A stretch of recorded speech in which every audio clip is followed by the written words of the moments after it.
Asia-Pacific Economic Cooperation has 21 members. The APEC cooperative process is predominantly concerned with trade and economic issues, with members engaging with one another as economic entities.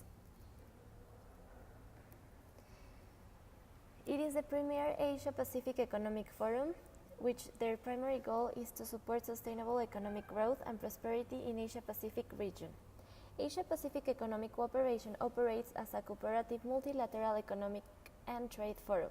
It's the only international intergovernmental grouping in the world committed to reducing barriers to trade and investment without requiring its members to enter into legally binding obligations. APEC achieves its goals by promoting dialogue and arriving at decisions on a consensus basis, giving equal weight to the views of all members. TAFTA. In the countries involved, the of TAFTA is the European Union and United States. Negotiation and reach an agreement on high standard and comprehensive free trade, meaning increase access to transatlantic markets by reducing barriers to trade and investment and the harmonization of regulation measures. The implication of this trade is exportation destination in the United States of Mexico, 14.8%. Similarly, the main points import originate in Mexico, 12.5%. An example profit is the tariff reduction, and this is good, and loss. Both sides are very sensitive in your industry. Free Trade Agreement for the Americas, FTAA. It was proposed by George H.W. Bush in 1990, but carried out by Bill Clinton in 1994 after the signing of NAFTA.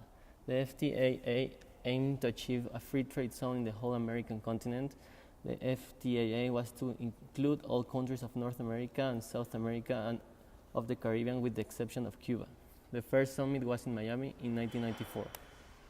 In 1998, Hugo Chavez announced a counterpart agreement called Alianza Bolivariana para los Pueblos de Nuestra América, which eventually polarized the region where some leftist governments were rising in Latin America.